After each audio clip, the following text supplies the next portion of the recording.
Bah, tout d'abord, moi je pense que c'est très symbolique au niveau de la République à laquelle on est très attaché. Nous les Français, on n'aime pas les rois, on le sait parce que bah, Louis XVI, on sait comme il a fini. Mais surtout, je pense que c'est un grand symbole historique et c'est aussi par cela qu'on se réunit entre Français républicains et pour notre amour de la République et de la France. Et puis voilà, moi je trouve que c'est un jour qui est très important. Pardon. Donc moi je pense que déjà tout d'abord l'événement de Naël il est dû à une sorte d'accumulation. Et puis en fait je pense que pour nous, les Français auxquels on aime beaucoup la liberté et on aime beaucoup finalement sortir des choses. Et puis par exemple la Révolution française elle a été faite à partir d'émeutes. On a toujours eu historiquement ce besoin de, lorsqu'on ne se sent pas entendu, de parfois se rebeller. Et puis justement moi j'habite en banlieue et puis du coup j'ai vécu ce genre d'événement.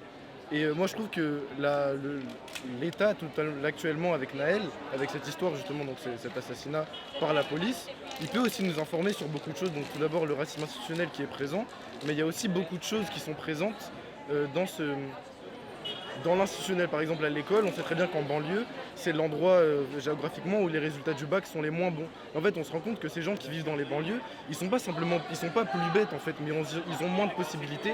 Et cette accumulation-là, plus le fait que le peuple français ne se sent pas entendu, notamment dans les manifestations contre la réforme des retraites, en fait on se rend compte que c'est un peuple qui a envie de s'exprimer, qui a envie de changer les choses parce qu'il sent que les choses ne sont pas justes. Et justement la justice, c'est quelque chose à laquelle on est très attaché.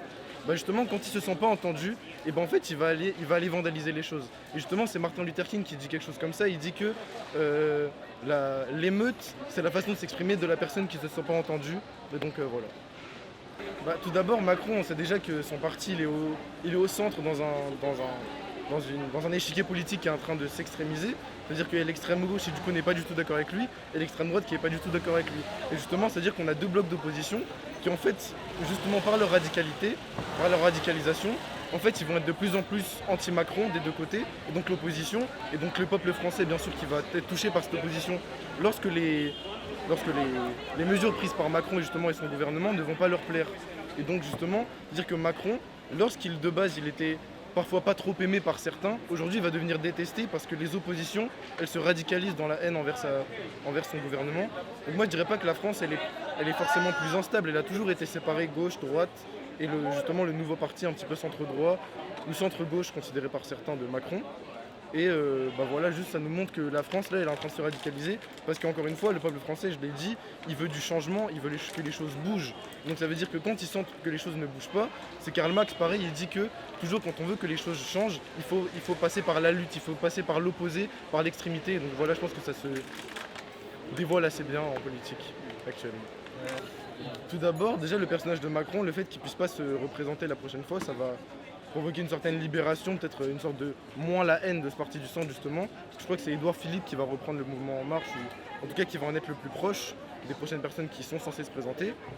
Donc moi je pense que ce sera sûrement Édouard Philippe, mais encore une fois avec l'extrême droite qui va être, enfin du coup le parti du Rassemblement National qui va être plus haut encore une fois dans les sondages et bien sûr dans les résultats. Donc peut-être un 55-45, quelque chose comme ça.